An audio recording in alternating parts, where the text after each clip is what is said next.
अगर आप जो है वो अगर आप संतरा खाएंगे तो विटामिन डी बढ़ेगा। अच्छा ठीक है, उसने कहा ये मत खाना, गुस्सा मत करना, बच्चे पे असर पड़ेगा। अब मुझे बताओ, अगर अल्लाह का बनाया हुआ सेब मां खाए, संतरा मां खाए तो बच्चे पे असर पड़ जाए, तो अगर अल्लाह का कलाम मां पढ़ेगी तो क्या बच्चे पे असर नहीं होगा?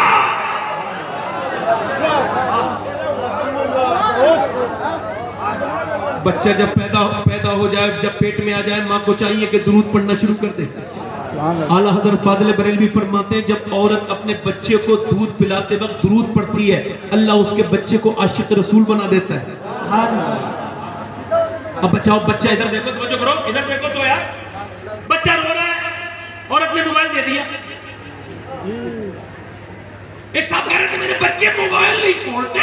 मैं कहा आप भी तो नहीं छोड़ते हो भाई, आप कब छोड़ते हो भाई? आपकी बीवी कब छोड़ती है? बच्चे को जिसकी आदत डालो उसी की पड़ती है। अगर आदत डालोगे कुरान की तो कुरान की पड़ेगी, दुरूद की पढ़ोगे तो दुरूद की पड़ेगी। अब मोबाइल बच्चों से नहीं छीना जा सकता, तो बच्चों को यह समझाओ क्या देखना है और क्या नहीं देखना है। मगर आजकल औरतें क्यों पढ़ेंगी भी कुरान? अब तो माज़अल्लाह, अब तो सीरियल हमारे घरों में घुस गए। मुसलमान लड़कियां हैं, दौर आया है बेहिजाबी का, आम दीदारे यार होगा। कल तक जिन लड़कियों को कोई नहीं देखता था, जिस लड़कियों को कभी बेपर्दा ना देखा हो, तो शादी वाले दिन देख लो। मुसलमानों की बच्चियों के हाल बड़े खराब हो रहे हैं इस वक्त, इल्ला माशाअल्लाह। सबको तो नहीं कहता, मगर शादियां इस लायक नहीं कि उसमें कोई शरीफ आदमी चला जाए। वो मैकअप इतना करती हैं कि भद्दी बेकार, उनकी जरे कितनी घटिया किस्म की उन पर लानत होती है। उन औरतों को मैकअप करके जाती हैं, जिस्म पे टाइट लिबास पहन के। मैं एक बात पूछना चाहता हूं, ये बताओ, मर्द जब घर में होता है,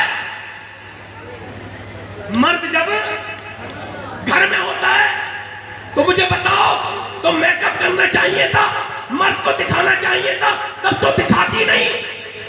और जब शादी में जाती है तो मर्द तो वहां होता नहीं, तो ये बता किसे दिखाने के लिए मेकअप करता है?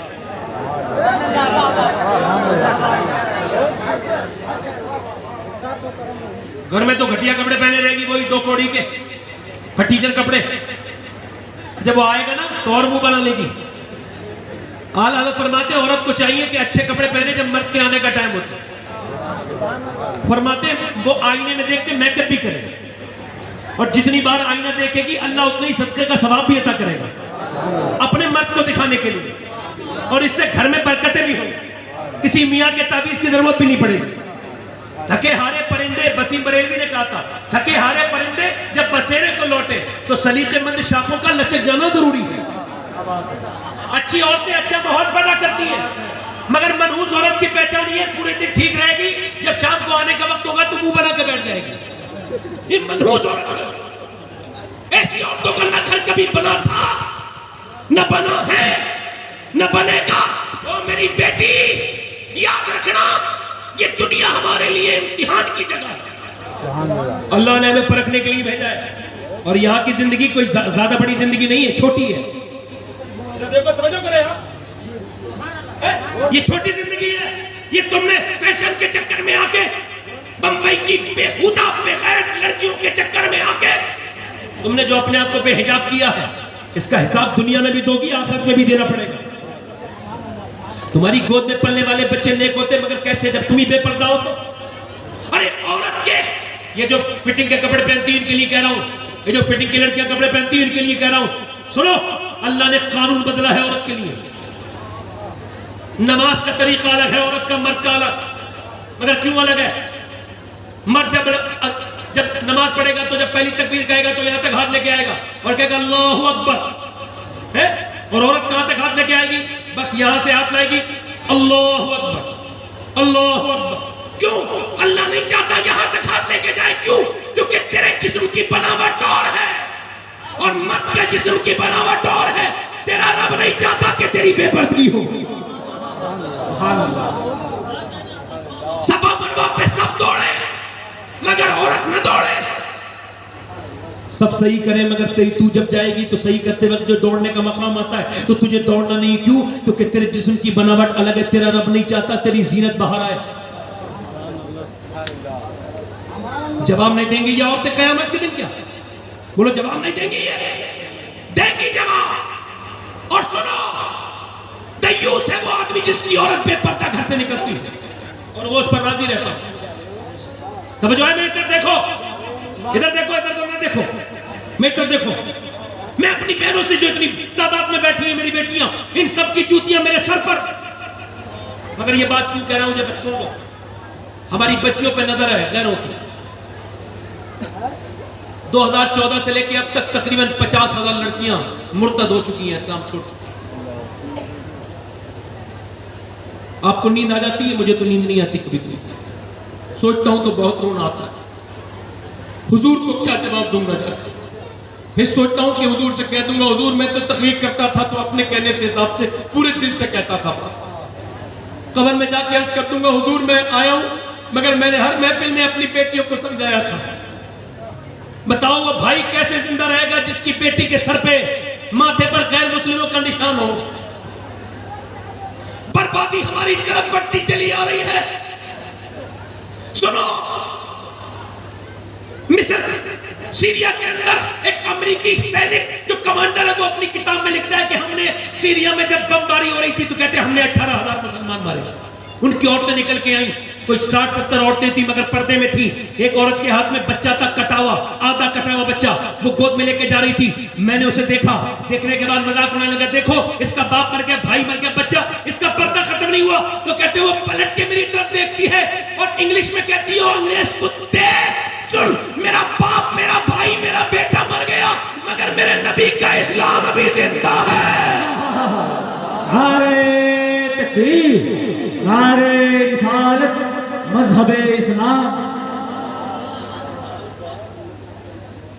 मौलानी फरमाते में 15 दिन के बाद, तवज्जो करना मेरी तरफ, फरमाते 15 दिन के बाद मैं अपने घर आया। कितने दिन के बाद? ये हदीस मैंने हुजूर के गुंबद के नीचे बैठ के पढ़ी और वो भी गुंबद खदरा के नीचे अफ्तार के वक्त। मौला अली कहते हैं मैं अपने घर आया, मैंने अपने दरवाजे में दस्तक दी तो मेरी बीबी ने मुस्कुरा के मुझे सलाम कर दिया। बोलो जरा सुभान अल्लाह। अपने शौहर को मुस्कुरा के सलाम करना ये सैयदा फातिमा का तरीका है। कहते फिर मैंने कहा मौला अली, कहते मैंने कहा मुझे भूख लगी है, तो वो अंदर गई पानी, मैंने कहा पानी नहीं मुझे खाना चाहिए, वो अंदर चली गई। मैंने कहा फातिमा खाना तो दो, कहते फिर वो अंदर से आवाज नहीं आई। मैंने कहा फातिमा, कहते अंदर से रोने की आवाज आई। मैं अंदर गया, मैंने देखा दोनों आलम के मालिक और मुख्तार की बेटी बैठी है एक कमरे में, रो रही है और उसके सर पे चादर भी फटी हुई है। मैंने कहा क्या हुआ फातिमा? कहने लगी मुझे अफसोस हो रहा है, मेरे शौहर थक के आए हैं, मैं खाना नहीं दे पा रही हूँ। कहा क्यों? का जब आप घर से गए थे कई दिन का फाका था, आज अब आए हैं तो कई दिन से फाका है, आपके बच्चे भी भूखे हैं, इस वजह से मैं आपको खाना नहीं दे पाई। मौला अली कहते मैं रोने लगा। मैंने कहा फातिमा आपके अंदाज पे कुर्बान चला जाऊं, ये नहीं कहा घर पे रख के चले गए थे जो आज मांग रहे हैं, बल्कि ये का अफसोस हो रहा है। कहते फिर मैंने नबी की बेटी को देखा, ज़ारो कतार रोने लगी। मैंने क्या हुआ फातिमा? कहने लगे आप तो फरमाने लगी आप तो चले गए थे मगर आज मेरे अब्बा के घर 16 दिन से चूल्हा नहीं जला। कितने दिन से? कहते मौला अली मैं थका हुआ था मगर गया बाग में जाके बोला मुझसे मजदूरी ले लो, मजदूरी करके वो शर्माया मत करो, फख्र से कहा करो मैं मजदूरी करता हूं, ये अली की सुन्नत है। पहुंचे दरबार में, कहते मैंने कहा मुझसे कोई काम ले ले, उसने कहा एक खजूर दूंगा, एक डोल निकाल पानी की, निकालो वाली। कहते मैंने एक निकाली, 2-3 डोले, बड़ी बड़ी डोल थी, बाप को पानी देने वाली बड़ी डोल होती है, घर की डोल छोटी होती है। कहते मैं देता रहा, 3 बार मैं थक गया मगर फिर हुजूर याद आए तो शाम तक डोल निकालता रहा। कहते पूरा पसीने में शराबोर हो गया, पूरा भीग गया पसीने में। शाम के वक्त में 17 खजूरें लेके हुजूर की बारगाह में पहुंचा। हुजूर ने फरमाया अली है मेरे अली तुम आ गए? मैंने कहा जी हुजूर, मैंने या रसूल अल्लाह ये खजूरें लेके आया हूं। कहा तुमने अपने बच्चों को नहीं खिलाई, वो भी तो भूखे हैं। अर्ज करते आका मुझे अपने बीबी बच्चों से ज्यादा आपसे प्यार है। हुजूर ने दोनों हाथ उठाए, दुआ की ऐ अल्लाह मैं अली से प्यार करता हूं, तू भी इससे प्यार कर ले। या अल्लाह मैं अली से राजी हूं, तू भी इससे राजी हो जा। इजाबत का सेहरा, इनायत का जोड़ा दुल्हन बन के निकली दुआए मोहम्मद। मेरे नबी पाक सल्लल्लाहु अलैहि वसल्लम के गुलामों सुनो, हुजूर ने फरमाया चल तेरे घर चलते हैं और तेरे बच्चों के साथ खाते हैं। कहते मेरे बेटे हसन को उठाते थे हुजूर तो मेरा बेटा इतना कमजोर हो गया तो उससे उठा नहीं जाता था। कहते मेरे बेटे को उठाया और फिर हुसैन को उठाया, दोनों बच्चों को उठा के नाना को देख के दोनों बच्चे रोने लगे। तो नाना ने अपने खजूर हाथ से निकाली और उसके बाद गुठलियां निकाल के खजूर मुंह में देने लगे नवासों के। फिर कहते मुझसे कहा अली तू भी खा। फिर फातिमा ने भी खाया। अल्लाह अकबर। आपको बताऊं रमजान के महीने में हुजूर के उस दस्तरखान पे मस्जिद नबी में 5 लाख 6 लाख लोग रोज अफ्तार करते हैं मेरे नबी के। मैं आपको बताऊं आज जो मैं आप खा रहे हैं ना, ये भी हुजूर का सदका है। खाते हैं तेरे दर का, पीते हैं तेरे दर का, पानी है तेरा पानी, दाना है तेरे दाना। मगर मेरे नबी ने कभी 2 पत्थर बांधे हैं, कभी 3 पत्थर बांधे हैं मेरे हुजूर ने। अल्लाह के पैगंबर आज हमारे घरों में हुजूर का कोई जिक्र नहीं है। आज हम 10 बार भी दुरूद नहीं पढ़ सकते, उस पैगंबर की बारगाह में दुरूद नहीं पढ़ सकते जिसने ताइफ के मैदान में पत्थर खा खा के हमारे लिए दुआएं दी हैं।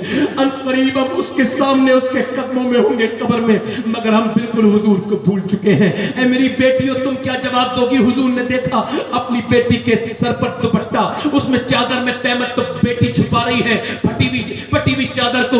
बाप ने हुजूर ने देखा, कह लगे मेरी बेटी चादर मत छुपा फातिमा, ये चादर फटी हुई जरूर है मगर जन्नत की हर हूर ये दुआ करती है कि काश फातिमा की चादर सर पे रखने का मुझे मौका मिल जाए। उस फातिमा तो ज़ारा को मेरी बेटियां मेरी बहनें क्या जवाब देंगी?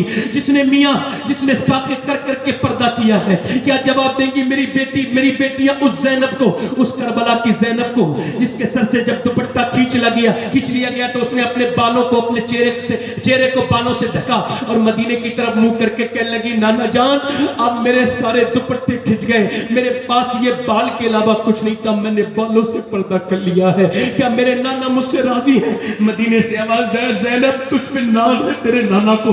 क्या जवाब देंगी मेरी बेटियां और मेरी बहनों? जवानी खत्म हो जाएगी, ये जवानी बेकार हो जाएगी, इसका कोई भरोसा नहीं है। आज मरोगी कल दूसरा दिन है। मेरी बेटियों अपने बच्चों को कुरान सिखाओ, अपने बच्चों को बेटियों को बचपन में छोटी जब 9 साल की 8 साल की हो उन्हें हिजाब पहनाओ 6 साल की बच्ची को, ताकि फिर इनकलाब आए। ए मेरे भाइयों अब देखो तकरीरें सुनने का वक्त नहीं है, अमल करने का वक्त है। देखो तुम्हारी बहनें कितना कुरान पढ़ती हैं। याद रखो जब बहन उमर की बहन कुरान पढ़ती है तो उमर जैसा दिलदार दुनिया को मिलता है, उमर जैसा दिल जो वो दिलेर दुनिया को मिलता है। उमर कौन है मियां?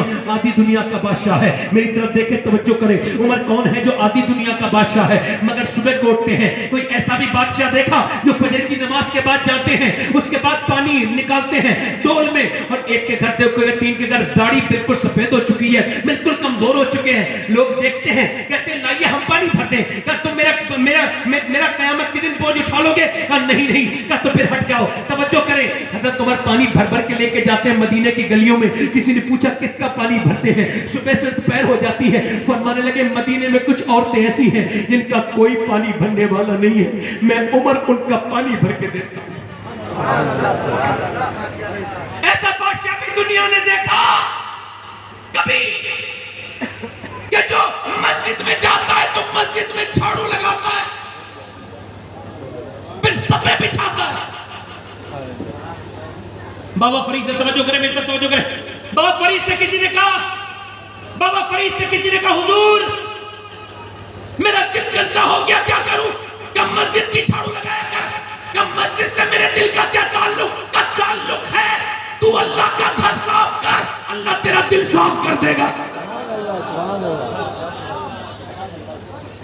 आज अमीर आदमी करते सफाई नहीं करते।